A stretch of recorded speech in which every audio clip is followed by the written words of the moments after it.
Mga kababayan, ito po ang inyong lingkod, Colonel Max Valiente ng Philippine National Police. Once pinatatak na may paninindigan, sama-samang lahat, ito ang bagong Police at Media.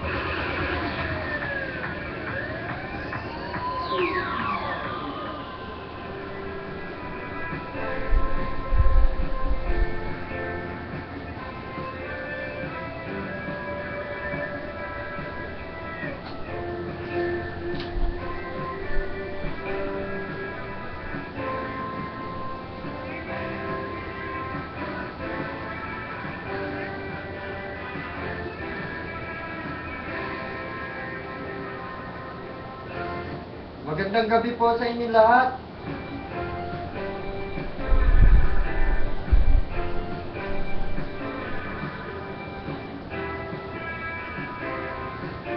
Araw na naman ng Sabado.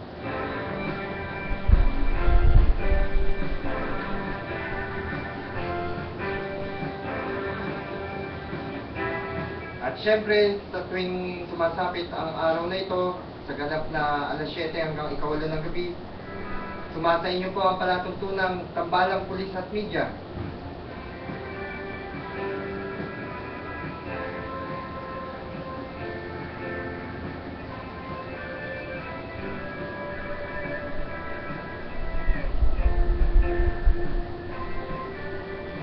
At bago po tayo tuluyang pumalaot sa ating palatuntunan,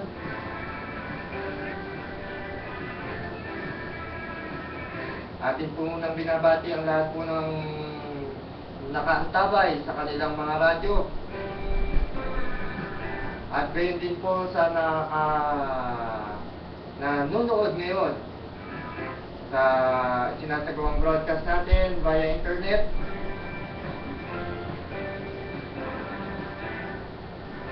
Kaya po sa lahat po ng ating mga kababayan na gumagamit po ng computers, na may internet connection, ang lahat po ng palatuntunan dito sa Armed Forces Radio ay inyo nang matutunghayan at masusubaybayan.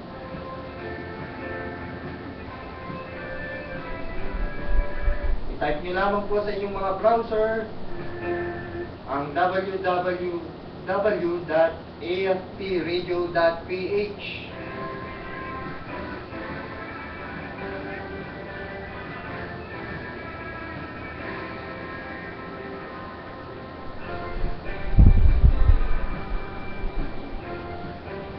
At para naman sa ating mga kababayang nakaabang na sa kanilang mga computers, sa ating mga kababayang OFWs na ginagawang dito nakikibalita sa ating sinasagawang live broadcast sa internet,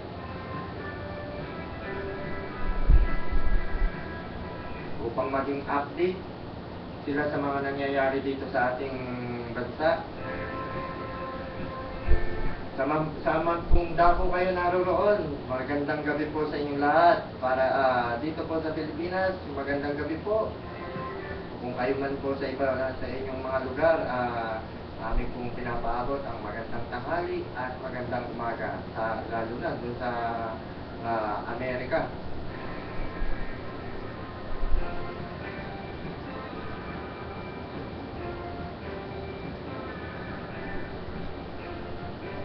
Tulad pa rin po ng dati, ang palatuntunan pong ito ay nagbibigay sa inyo ng mga update,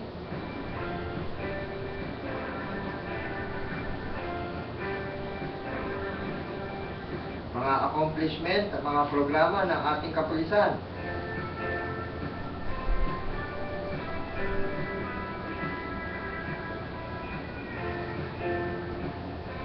At ilang pang mga balita na nangyayari sa ating bansa.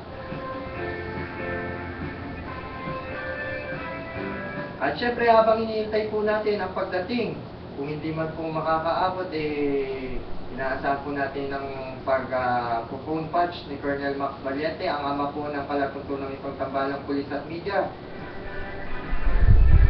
para namang pag-usapan namin yung mga ilang issues na nangyayari regarding po dun sa mga ilang mga matatagumpay na operation ng ating kapulisan.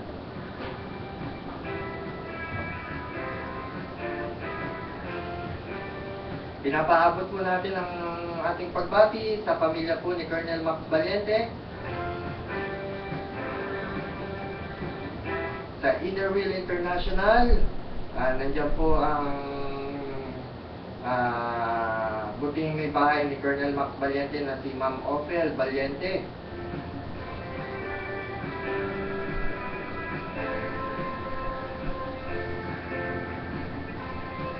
Pinapaabot din natin ang ating pagbati sa Kamasunan o mga kasama ni Colonel Max Valiente, sa lahat po ng mga mason, particular po dyan sa Bulacan, na ngayong araw na to nagkaroon sila ng pagtitipon.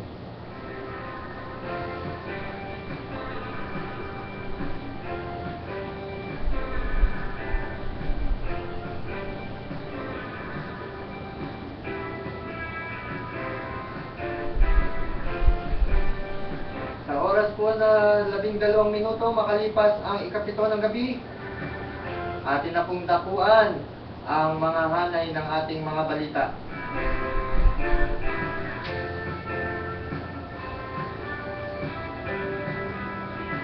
Dinukot na Chinese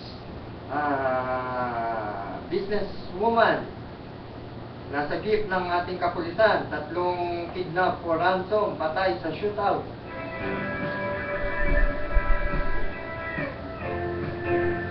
NCRPO Chief Espina balik sa klame.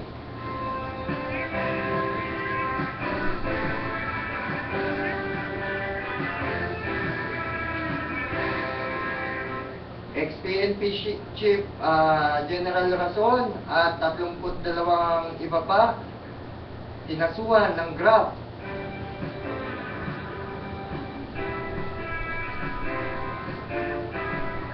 At sa kaugnay na balita, PNP dumistansya sa kaso ni General Rason.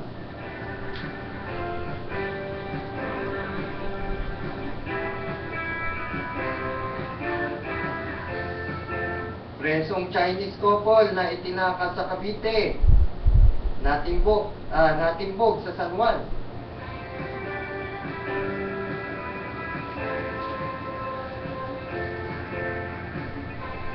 Pasahirong nagbangyo, hinuli ng NAIA Police.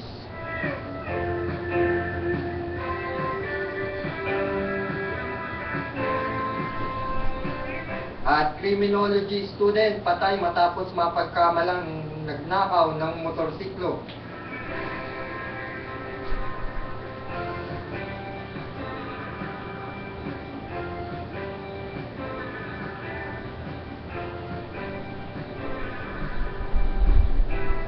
Labing-4 na minuto makalipas ang ika-7 ng gabi at sa detalye ng ating mga balita.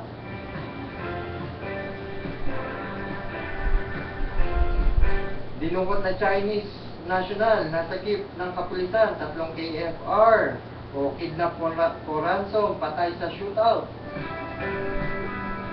Ayon sa balita, kinilala ni Senior Superintendent Roland De La Rosa, Director ng Davao City Police, ang nasa gift na biktima na si Sally Chua, negosyanteng Chinese, residente naman ng San Francisco del Monte, Quezon City, na kinidnap noong Hulyo 5 sa Maynila at dinala sa lungsod ng Davao sa matagumpay na police operation noong Huwebes ng tanghali.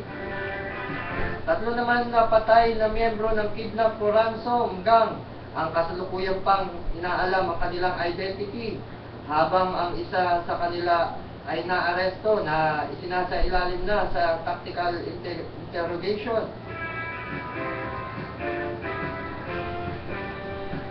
Nabatid sa dakong alas 12:30 ng tanghali nang magsagawa ng operation ang pinagsanib na elemento ng PNP Anti-Kidnapping Group at Davao City Police sa pamumuno ni De La Rosa sa kahabaan ng CM Recto sa tapat ng Allied Bank sa lungsod ng Davao.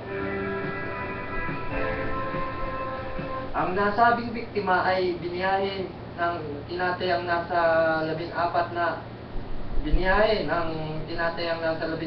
kidnapper sa Davao City upang doon umano mag-withdraw ng 15 milyong ransom na hinihingi ng mga ito kapalit ng kalayaan ng negosyante. Ayon kay De La Rosa, habang nasa loob ng bangko ang ginang para mag-withdraw ng pera sa nasabing bangko sa kahabaan ng ng CM Recto Avenue, habang patungo ito sa teller ay biglang pumalag na nagsilbing hudyat sa mga otoridad para pumilos na.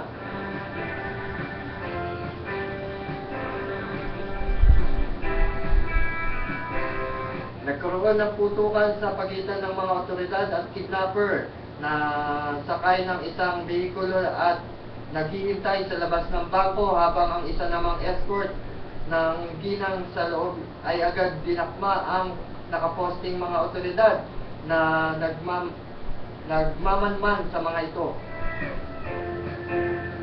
Nagawa namang makatakas ang 10 pang kidnapper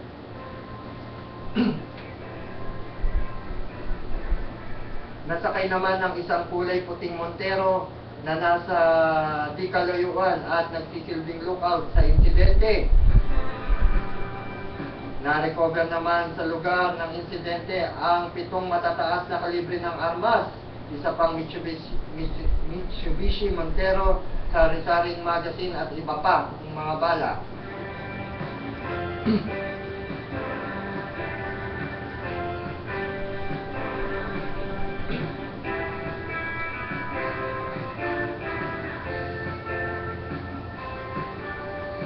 Labing 7 minuto makalipas ang ikapito ng gabi.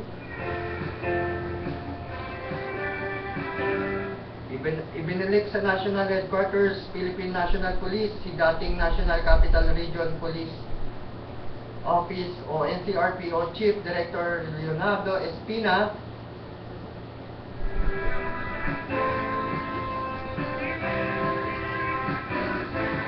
Ibinilik na sa National Headquarters, Philippine National Police, si dating National Capital Region Police Office o NCRPO Chief Director Leonardo Espina upang umupo sa pang-4 na pinakamataas na posisyon sa pulisya. Mula naman sa Camp Bagong Diwa, Taguig, balik Camp Crame na si General Espina matapos italaga bilang bagong Chief of Directorial Staff. Bago maging NCRPO Chief ay naitalaga si General Espina bilang tagapagsalita ng PNP na nakabase sa Camp Crame.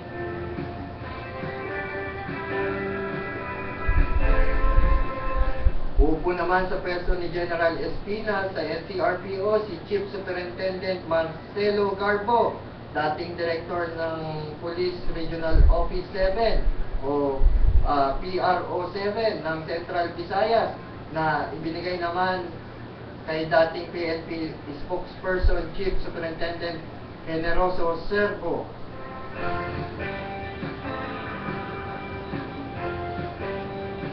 Samantala, itinalaga bilang bagong tagapagsalita ng pulisya si Senior Superintendent Wilben Mayor. Ang panibagong balasahan ay pinapatupad ng PNP Chief Director General Alan Purisima matapos magretiro sa serbisyo si Director Arnulfo Perez, dati namang Director for Logistics.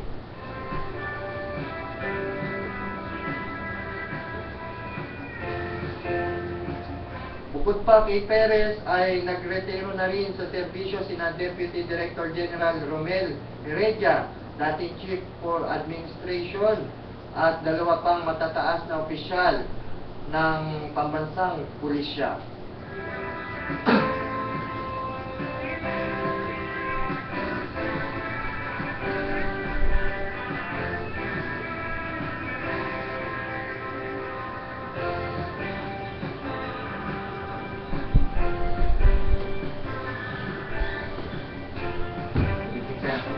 Bago na lang tayo.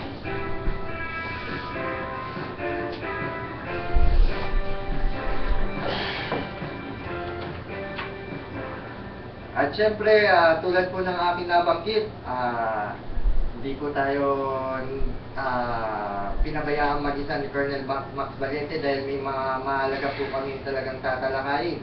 Dahil alam naman po natin na marami pong mga magagandang nangyari o magagandang accomplishment ang ating kapulisan, particular nga yung nangyaring operation nila sa Davao. At ngayon po, nagkakalob ko na po sa inyo si Colonel Max Valente. Sir, good evening po, sir.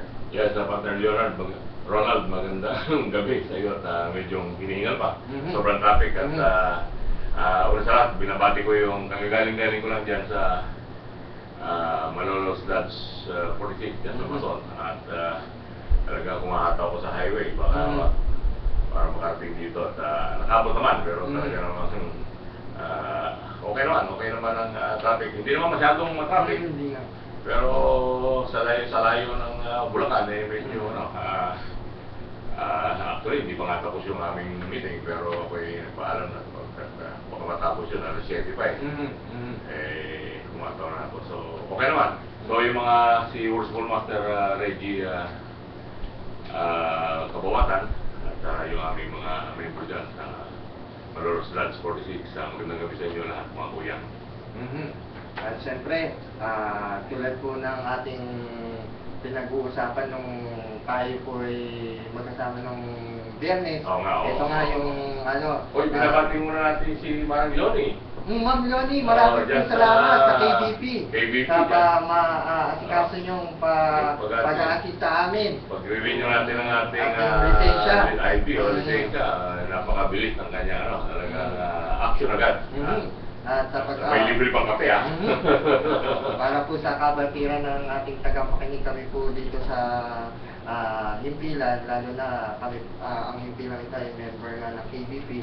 Kami po ay kailangan talaga magkaroon ng lisensya para maupo dito at makapagsalita. Dahil kung hindi po kami, tulad po nagmamaneho, kaya nga minsan ang tawag sa nagpo-broadcaster, di ba, piloto? Oo, piloto. Kaya kailangan namin may lisensya, baka tayo hindi na makaupo. Kaya yung mga hindi pa nakapag-renew, mag-renew kayo at huwag kayo matakot at yung ating yung ating kaibigan, si Manang Johnny, talagang action agad. So, mag-renew lang kayo so, upang sa ganoon maging lisensyado tayo.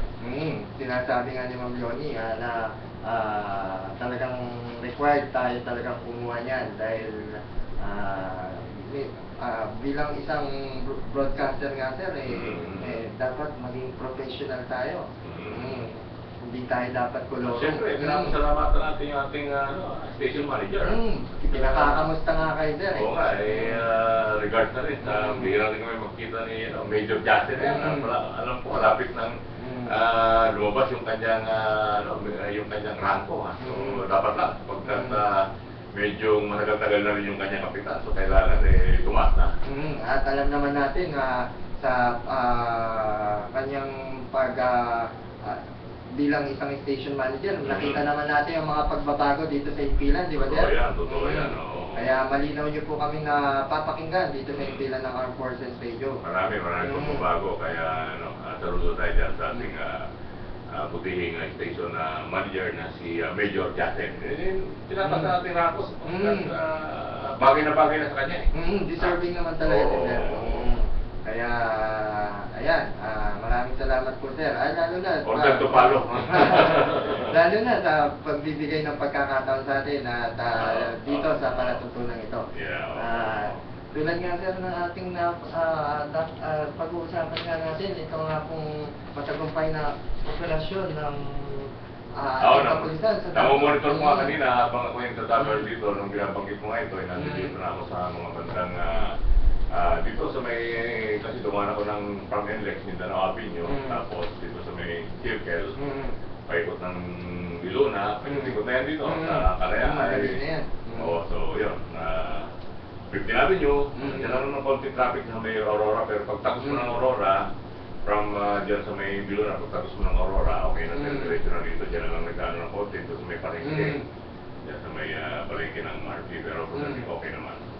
Ang tanong dito sir, sa mga ganito bang sitwasyon, ano bang masasabing sikreto dito para maging matagumpay ang isang operasyon ng Alam- ating kapulisan, lalo na particular dito sa kidnapping na issue na to. Alam mo, napakaganda napakaganda nung naging situation, sapagkat yun nga, kitang-kita natin yung nagkaroon ng magandang mabilis na solusyon. Mhm. Sapagkat yung mga biktima ay nakipag-cooperate, Mhm. di ba? Mhm. Yun lang yung kasi normal yan, pagka kinidnap, siyempre tatakutin ka ng tatakutin, Mhm. tataywarin ka nitong mga kidnappers, di ba? Mhm. So, mabuti naman itong biktima ay talagang buong kanyang loob na makipag-cooperate sa ating mga otoridad. Ayan, nakita mo ang naging resulta. Maski na mahaba yung proseso mahabang proseso na magmula dito sa Quezon City hanggang sa Davao o mga ilang araw na travel. Pero ganun pa man, mahabang proseso, pero ang maganda doon ay monitored na ng ating mga operatiba at iniingatan, pinag-aaralan na kung paano maging successful yung operation na hindi masasaktan itong mga biktima. Di ba? Kaya lang sir, ang nakakalungkot nga po dito, may ilang mga grupo, may ilang mga tayong kababayan na kini-question ito, bakit pinahaba pa daw o bakit pinaabot pa ng Davao itong operation na to? Alam mo, yung mga nagkikwento, kumisan, sa sobrang galing nila, lumalagpas na sila dun sa hindi dapat, lumalagpas na sila dun sa sa mga kanilang mga konklusyon, sa kanilang magagaling na mga opinion, no? Pero siyempre, yung nagtatrabaho niyan, sabihin natin madalit hindi, yun nga, yung sinasabi ko kanina na hindi ganun kadali ang pag-aaral ng isang sitwasyon na ganyan. Dahil pag nagkamali ka ng kaunti dyan, o nagkamali ka dyan, malamang yung mga biktima ay maging casualty pa, di ba? Kaya may proseso, napakahirap pag-aralan yan. Kasi yung design ng mga kidnappers, yan din yung kailangan design ng ating mga kapulisan kung paano counterin. Kung humaba man yung proseso, magmula man dito at nang nakarating doon, basta importante, safe yung mga victim. Tama po kayo dyan, mahaba man o maiksi ang ginawang itong mahalaga, matagumpay. Kung dito nga, madaliin mo, within Quezon City, madaliin mo, baka mamaya dito pa lang magkaroon ng yung mga biktima mas maging casualty pa sayang yung yung di ba? So yun siguro naisip ng ating mga operatiba plus yung sistema at sitwasyon ng kaganapan, yun ang nakita nila na pag-aaral nila na yun ang na maging positive yung operation, kaya umaba na ganoon. Kaya ang nakakatawa dito, wala ka nang kakalagyan talaga na wala nakakalungkot yung ating mga nakakalungkot at nakakatuwa yung ating mga kritiko sapagkat wala naman sila sa pangyayari. Hindi naman sila involved doon sa talagang situation at kung ano-ano pa ay sila pa itong sobrang gagaling. So dapat kanila, pinakamaganda ang advice ko sa kanila, pag may mga ganyan situation, ipagdasal na lang nila yung mga biktima na huwag mapahamak. At pati natin mga operatiba na huwag mapahamak. Minsan nga dito, sir, diba? Nung may nakikita tayo, mga ilang nating kasama sa, ilang mga media na nakakapag-interview pa sila ng kidnapper, nakakapag-interview sila ng hacker, pero hindi mababawasan ng mga yan. Dapat nakikipagtulungan na sila di ba sir? Kasi sabi nga yung freedom kasi wala tayong siyempre. Yan pero sa totoo lang hindi tama yun, di ba? Yung kidnapper, yung hacker, gumawa na ng isang bagay na bawal sa batas. Marami nang nabiktima. Marami nang nabiktima. Pagkatapos, yun na, i-interviewin mo at patago. At expose mo kung ano yung dapat ma-expose. Di ba, hindi na maganda yun. Parang lumalabas nga, sir. Parang, dinudumihan nila. Criminal na yung in-interview mo. Hindi dapat, sinumplong mo na yan. Alam mo naman pinagahanap ng batas yan. Na may kasalanan. Doon dapat, pag-interview mo, isuplong mo na sa otoridad ng hulihin at ng masagot niya yung kanyang mga ginawang mga kasalanan, di ba? Yes, sir. Dapat siguro, sir, mapag-aralan ng ating mga mambabatas sa Tama, mga oo. ganitong sitwasyon. Kung tutusin, parang nagkakalinga na rin sila ng kriminal, di ba, sir? Oo. Yeah. Wala, hindi ko Walang lang- pagkakaiba sa ganun. Hindi ko lang kung wala pa naman yata ang batas kasing nagbabawal sa ganyan, pero ganun pa man, hindi maganda. At siyempre, marami pa po tayong pag-uusapan. Kilala muna tayo ang Pakilala ating po muna impila. tayo ng ating impila.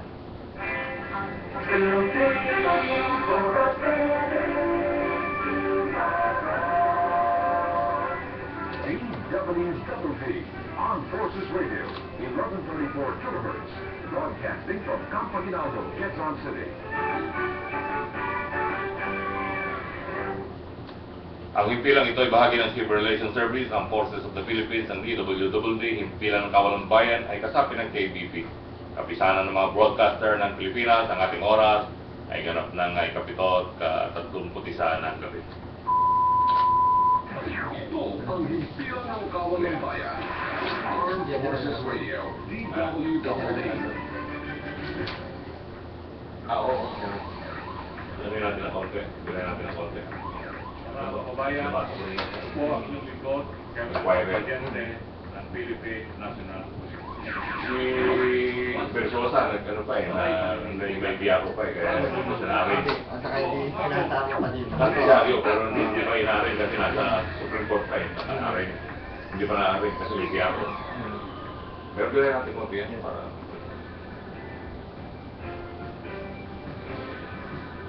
Dalawamput walong minuto bago sumapit ang ikawalan ng gabi. Yan yung biya 150 ng biya 150. Yes. At nagbabalik po para sa ikalawa at uling bahagi ng panatuntunan ng Tambalang Pulis at Media. Siyempre, si Colonel Max Valiente at ang inyong pong likod, Ronald Angeles. Siyempre, dadakuhan naman po namin itong mga kinasuhan. Lalo na po Yan yung mga lumabas sa pahayagan, ano? Mm. Halos ilang araw na nasa pahayagan yan. Inquirer, Philippine Star, yung parang meron din yata sa mga tabloid yan.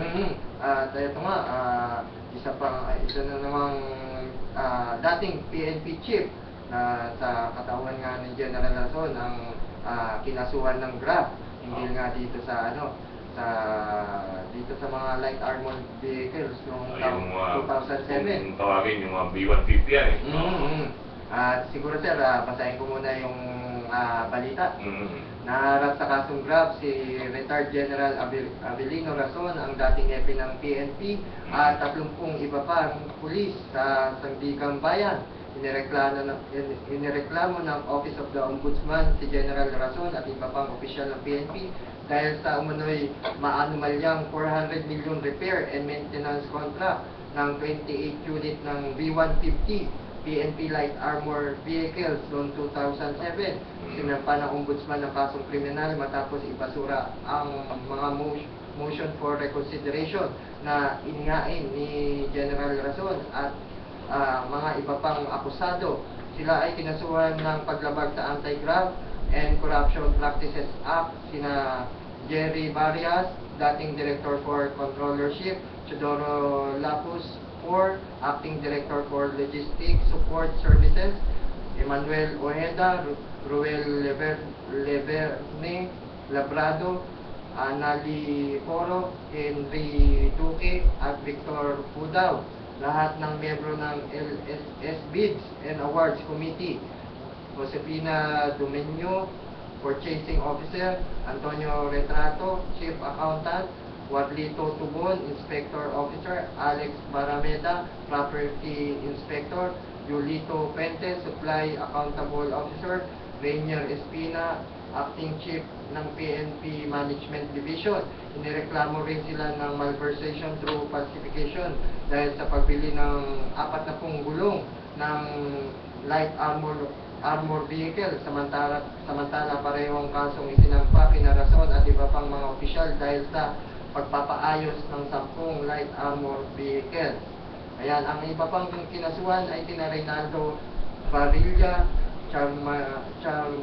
Charmaine Alejandrino, kapwa taga National Headquarters ng BAC.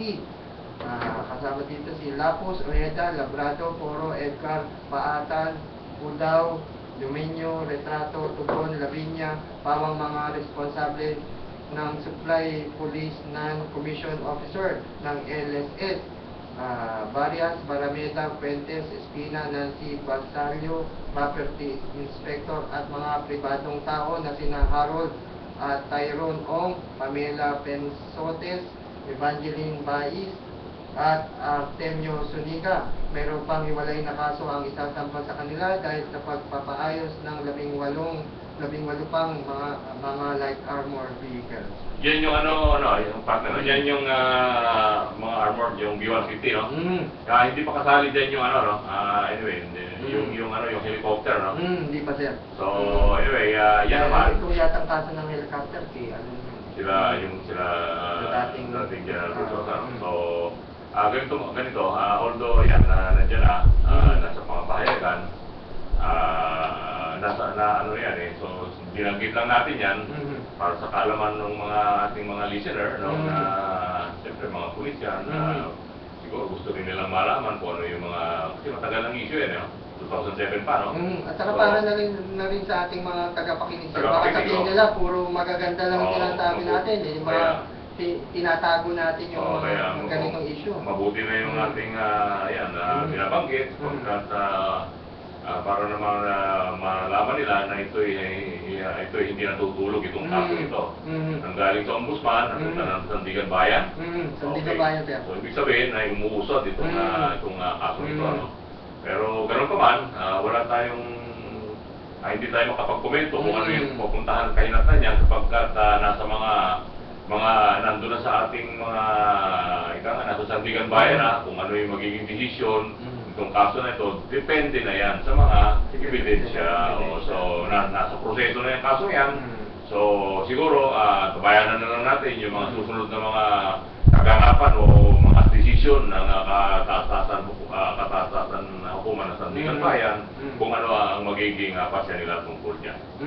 Pinapakita sa balitang ito, talagang seryoso ang pamahalaang Aquino. Para pang ayusin ang sistema ng PNP, Totoo yan. at iba pang mga unit sa ating pamahalaan. Nabanggit mo yung yan nga, ang mahigpit na pinapatupad ng ating mahal na Pangulong Pinoy na wala siyang sinisino, no? Kasi yung mga kaganapang yan ay nangyari pa yan nung panahon pa yan nung dating Pangulo. So yan ay yung mga nagiging resulta, no? So malapit-lapit yung ating zona. So yan ay yung mga masasabi natin na talagang yung mga binabanggit ng ating mahal na Pangulong Pinoy ay talagang desidido siya na maglinis kung ano man yung hanay na dapat niyang linisin, no? Saka pinapakita din dito, sir, na talagang maraming nasayang na pera ng mga ganitong mga transaksyon. Hindi katulad, sir, ng panahon ni Pangulo Aquino, hindi naman tayo dahil nandyan nakaupo si Pangulo Aquino, nakikita natin, tingnan nyo yung ginagawa ni Pangulo Aquino, puro bago. Hindi siya yung umaano sa luma. Hanggat maaari, ayaw niyang tipirin. O yun pala. Tama. Itutuktong na natin kasi alam mo yung pagdating sa mga accomplishment, pagdating sa mga ganitong mga pag-aaral kung paano ginastos yung pera ng mali, ayan, nandiyan ngayon yung ating mahal na kalihim ng Department of Budget and Management na si Secretary Florencio Butch Abad, di ba? At binabati ko siya ngayong araw na ito ng happy birthday. Happy birthday! Araw na ngayon ang ating butihing Secretary Florencio Butch Abad ng Department of Budget and Management, DBM. Happy birthday po, Ginoong Secretary. Dahil sa kanya, dyan lumalabas yung pondong ginagamit sa mga pagbibili ng mga kalimutan natin. So, siyempre ngayon, tinitingnan nilang tama yung mga ginagawa at tama yung pondong inalalabas doon sa mga proyekto, lalong-lalo itong AFP, PNP na modernization. So, nakikita naman natin ngayon, maraming mga nabibili ng mga kagamitan ng ating AFP dahil sa maganda yung ginagawa nilang sistema, yung pera ay napupunta doon sa tama. At saka ito lang yung nakaraan na nagbigay ng baril si Pangulo Aquino, yung block. Sa pulis, sa ating kapulisan. Actually, sir, sa totoo lang, nung nakaraan ko lang nalaman na may mga pulis pa lang walang service firearms. Totoo pa lang nangyayari yun. Ngayon, ito, sa panunungkulan nga ni Pangulo Aquino, natutuganan na ang mga kapuluhan ng ating kapulisan. Sinabi ko kanina. Ay, talagang nakamonitor po si Secretary Butchabad. Happy birthday po ulit, Secretary. Mula po sa amin dito sa Ipila ng Forces Range. Ayan, at yan, tama-tama. Yan, maganda ang mga nangyayari ngayon sapagkat yung pera nagagastos ng tama, no? Sinabing bibili ng mga baril ng kapulisan, nandyan. Talagang pinamahagi ng ating Pangulo. Pag sinabing bibili ng mga kagamitan ng forces, yung barko, may mga dumating na yata yung barko, dati pa lang, yung isang malaking barko yung galing ng Florida. Parang padating na yata. Oo, yung isa dumating na. Tapos yung mga helicopter, no? Maraming mga darating na mga kagamitan ng ating forces. Kaya maganda yung nagiging sistema na yung pera na pambili ng mga kagamitan ng ating forces ay tumutugma doon sa tamang sistema. Kung ating nga pong iisipin, itong modernisasyon ng AFP at PNP, matagal pinag-uusapan to. Ilang pangulo na to. Panahon pa ni, basta mahabang mahaba na. Hindi na natin, talagang mahaba na. Pero ngayon pa lang nagkakaroon ng katuparan. Ngayon pa lang nagkakaroon ng katuparan. Lumalabas dito, sir, kung gugustuhin pwede. Oo. Di ba, sir, kung tutusin nga, siguro mas malaki pa ang budget noon at saka mura pa ang mga bilhin, pero hindi nagawa. Nagkaroon nga ng ganitong anomalya, pero sa panahon nga ng Pangulong Aquino, ayan, unti-unti na at target nga na hanggat maaari bago matapos ang kanya administrasyon. Saka isa pang nakikita ko yan, nung isang 2 weeks ago, galing ako dyan sa opisina ni General Bumbita sa PNP. Siya yung may hawak ng mga records yan, yung mga records ng mga pulis. Kung active ka pa, or retired ka na, o na-dismiss ka, or etc.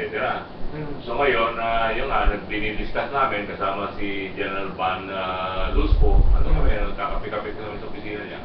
So yun nga, pinapa-submit daw ni Secretary DBM yung mga listahan ng mga kasi para maiwasan na yung mga, hindi naman natin sinasabing magagaling mag-magic, pero para maiwasan na. Pag talagang ikaw ay na-dismiss, wala ka na sa listahan ng para mag-sweldo. Kasi nung mga nakaraan daw dismiss na yung tao, sumisweldo pa. So yun, talagang yun ang ginagawa ng DBM, ng ating Secretary of DBM, Butchabad, na talagang hinihimay-himay yung mga records para talagang including AFP. Ganon din ang ginagawa nila rito sa mga natin. Kasi sa AFP kasi, ang pagkakaano ko dyan, siyempre, meron din mga parang police na meron din mga nadi-discharge, mga nag-aawol, etc. Siyempre, may mga kaso or nag-retire na, pero o namatay na, sumisweldo pa, mga ganon. So naayos na lahat yan, inaayos na nila lahat yan. So maganda itong nangyayari ngayon sapagkat talagang naayos yung record, no? Kung talagang dapat makatanggap. Hindi yung tumatanggap na patay na yung tao, tumatanggap pa. Diba? At para naman yung dapat na mapunta sa ating ilang na beneficiaries, talagang mapakinabangan. Para hindi naman kumisan na di-delay, etc. Yun, para tuloy-tuloy naman. At saka nabanggit nyo yung mga palit-palit ng pwesto.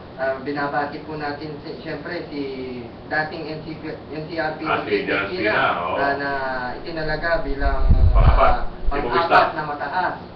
Sa pwesto sa Chief of Directorial Staff sa PNP. Ayan. Congratulations, General Espina. At ilang pang mga opisyal na ipinwesto ni Sino pumalit sa kanya? Si Director Garbo? Sa HRP, no? Yes, sir. Congratulations, General Garbo. At yung tagapagsalita ng PNP na mabilis. Melvin Mayor? Melvin Mayor. Pinalitan si Teodoro Sindak. Medyo mabilis-bilis ang pagkakapalit nito, di ba sir?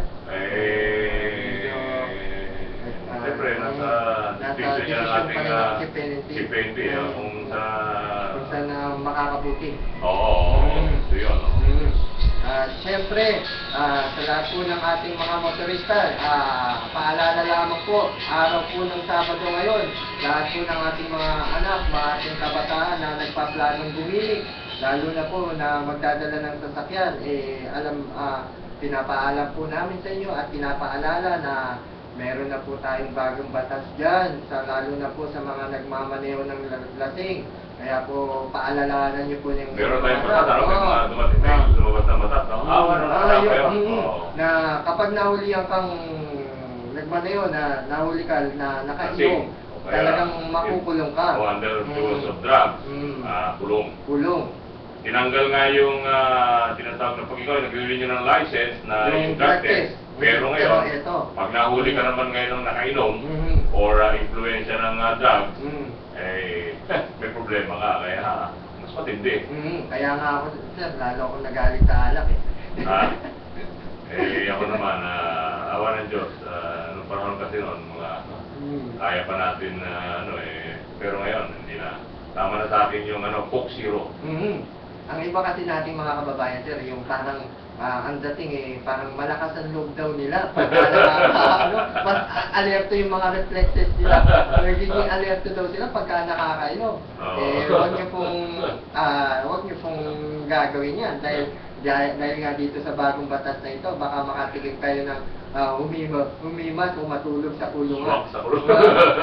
At isa pang matakit dyan, sir, baka hindi na sila makakuha pa ng lisensya, makapag-renew. Meron yata first, second, third third offense. Third offense, cancellation license. Cancellation at hindi na talaga sila makapagmamaneho pa.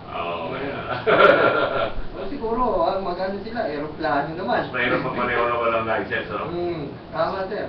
Sabagay, wala nang titikitan. Pero lahat naman ng disadvantage, pag wala kang lisensya, nasa iyo na. Pwede pa rin naman sila kumuha ng license, sir. Pwede silang kumuha ng lisensya bilang piloto ng aeroplano. Mas matindi naman ito. Mas matindi requirement. Yan. Madami pang namang mga lisensya dyan Pero yun nga, paalala lang, lalo na ngayon, nag-uulan, madulas ang kakalsadahan. Ingat-ingat lamang po. Kaya lalo na yung mga gumigimik, kailangan po maging alisto din kayo sa ating mga ilang mga kababayang kawatan. Nung isang araw, pupunta ako ng... Tayo ba yun? Punta tayo ng Makati. Friday. Medyo maluwagang daan. Maganda-ganda yung ating pagbiyahe. Isipin nyo, Biyernes, pero hindi kami nakaranas ng talagang pagsisikip ng trapiko. At alam naman natin na marami ng mga kakalsada, marami ng mga lugar na inayos ng ating DPWH. Kaya nakabawas, nakikita natin na may improvement. Medyo maganda. So, yun pala. So, congratulations. Hindi pa man kumbaga, hindi pa nawa 100% ni Chairman Tolentino. Medyo nakikita na natin yung pagbabago. So, pag nagawa pa niya ito, although maraming yung mga iba pang mga plano, although maraming kumukontra, pero kagandahan yung ginagawa ni Chairman Tolentino. Maganda yung sistema kumukonsulta siya sa lahat ng ahensya sa mga mayors, kung sino man yung mga nandyan involved sa mga kasadahan. Yung maapektuhan. Kumukonsulta si Chairman Tolentino, kaya maganda, magaling itong ating butihing chairman ng MMDA. Although marami kumukontra, pero yung number 1 na ginagawa niya, consultation niya ang pinaka-best solution. I-acknowledge din natin, sir, ang DPWH dahil sila yung, di ba, yung kamakailan, nagkaroon ng repair na naranasan natin na yung pagsisikip nga ng dali ng trapiko. Pero matapos yung repair nila nung nakaraang linggo, ito naranasan natin nung Friday, pero hindi kami nakaranas ng traffic dyan sa papunta Makati. Papunta tayo Makati, no? Talagang may pakunti-kunti dyan sa may Makati Avenue, pero kung tayo nagkaan sa kabilang side, okay naman, no? Okay. Hindi ka naman uubos ng isang kanta eh. Oo. Dun sa traffic na yung nadaanan natin eh. Okay, katulad natin, medyo mahirap tayo kumanta, kaya umpisa pa lang natin kanta eh, tapos na yung traffic eh. Wala na tayo dun sa isang lugar. Nakalipat na tayo. Yan. Kaya dapat po sa ating mga kababayan, suportahan po natin yung ginagawa ng ating pamahalaan. Huwag na lamang po natin punay, yung parang panay na lang tayo puna. Dapat isipin natin yung maiaambag natin dito sa ikagaganda ng ating bansa. Tama yan, tama yan. Tumulong na lang tayo. Kung meron tayong magandang idea, magandang ika nga sa tingin natin makakatulong, open naman yung mga ating mga ahensya ng gobyerno na sa inyong mga suggestion, di ba? Lagi naman nila sinasabi yan. Mag-suggest lang kayo, kinukonsulta kayo, mag-suggest kayo kung ano yung dapat ninyong i-suggest para naman ika nga open sa lahat, di ba? At saka sir, hindi na mahirap magpadala ng ating mga suggestion dahil naka-online ang ating mga pamahalaan. Meron Naka-online, mga website. Meron. Pwede tayo magpadala ng ating, nakalagay nga, may mga boxes doon na pag kinlik mo, pwede kang maglagay ng comment eh. Comment o suggestion. Ayan. Yung mismong ating Pangulo, may minsan text din, niya na diretso at sinasagot naman niya yung inyong mga suggestion at mga tinatawag ng mga kahilingan, di ba? Sinasagot niya. Open lahat sa lahat yung ating mga tinatawag na mga opinion, suggestion. Huwag na kayong, imbis na magsalita kayo sa isang sulok dyan o sa isang ano dyan, i-suggest nyo na doon sa tamang concern na departamento, pang sa gano'n, madinig o kaya mapag-aralan yung suggestion nyo kung makakatulong o saan dapat ilagay. Paano nga yung pinag-uusapan natin kanina na kaso, kung hindi tayo makikipagtularan, hindi magkakaroon ng magandang resulta yung pagtatrabaho ng ating mga nasa pamahalaan. Totoo yan, totoo yan. Kaya dapat po makipagtulungan at teamwork, sabi ng teamwork. Yan, katulad na lamang po yung ating sa labor. Nandiyan naman po ang dami ng trabaho pero ang ating mga kababayan talagang mahina lang siguro ang loob na kumuha ng trabaho. Minsan kasi ang Pinoy, inaasa na lang sa ating pamahalaan yung ibibigay. Maraming mga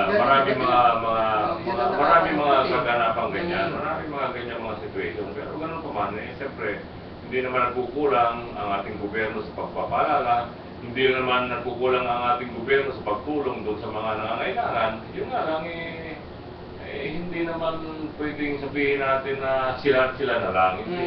Napakarami nating ilang milyon tayong Pilipino. Hindi naman ibig sabihin, pag nandun ka sa isang lugar, ikaw na lang yung nakapokus sa iyong ating gobyerno. Hindi naman. Diba? So, tingnan din natin makatulong na sa ating pamahalaan na katulad yan, pupunta ka sa ibang bansa, pupunta ka sa ibang bansa na wala kang dokumento. Pag na-rape ka doon, yung katulad nung isang araw, sinasabi sa isang pahayagan na nirape daw siya ng 2 Arabo, yung problema doon sa babae, wala siyang dokumento. Nasa magre-reklamo, wala. Di ba?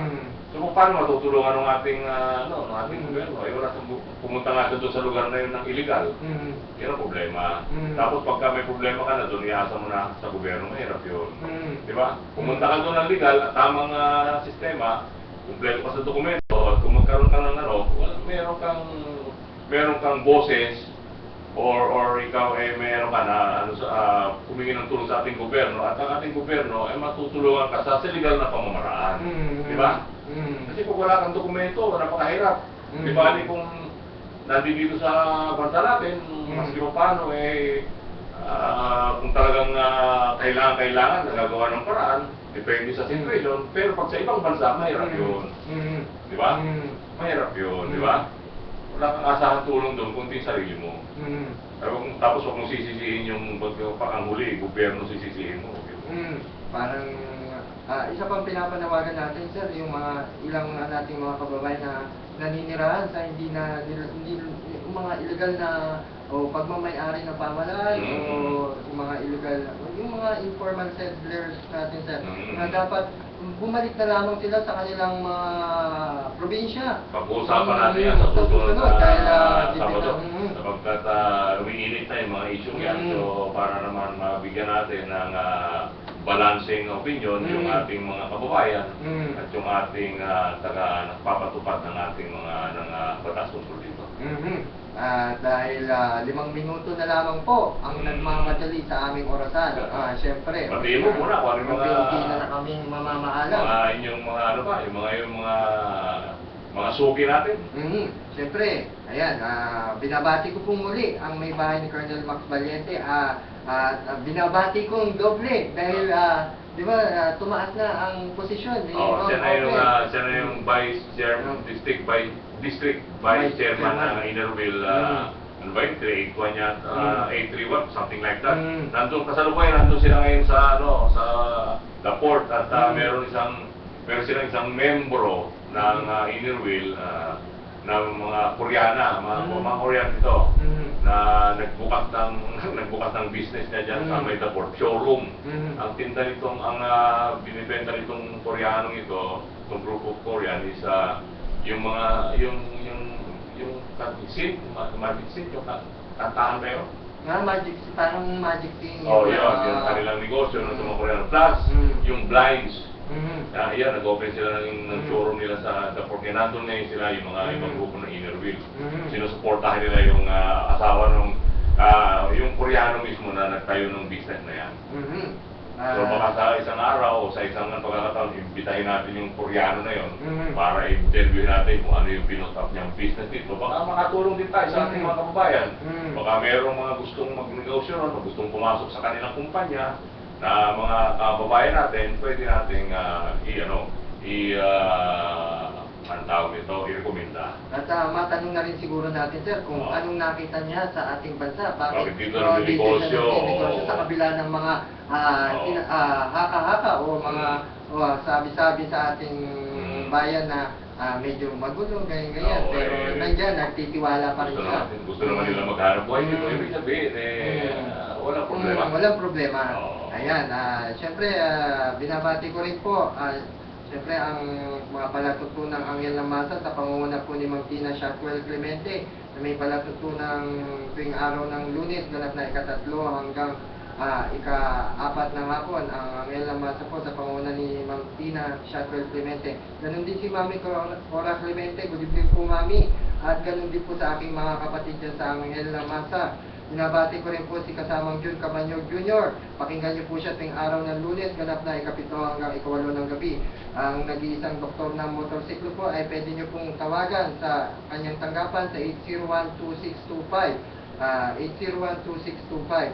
Yan po si kasamang Jun Cabanyog Jr. At pinapasalamatan ko rin po yung nagbigay sa akin ng langis para sa aking motorsiklo, yung ice cream. Salamat po. Dahil binigyan po ako ng Camario? Hindi po, ni Carmel. Carmel, sa Pascual. At binabati ko rin yung aking kaibigan niya sa Tarlac, si Director Dana Honrado. Kapatid dito ni General Honrado.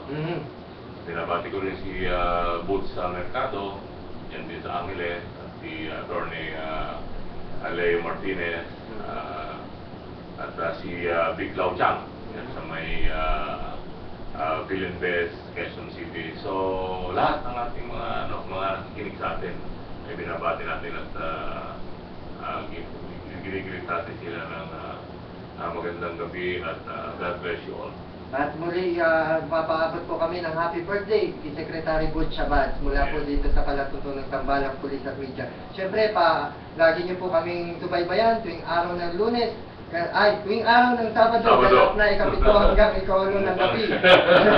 Dito pa rin po sa Palatuto ng Tambalang Pulis at Media.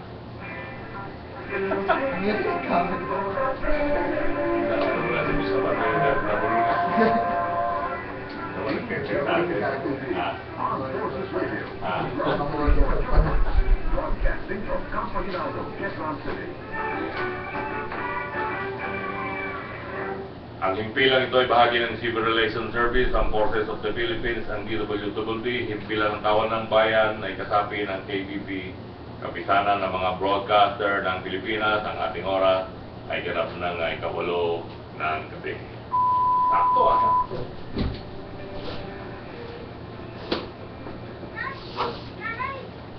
Monitor si Boss Abad Ang lakas mo kay Boss Abad Pupunta kayo doon, sir? Oo, bahay niya.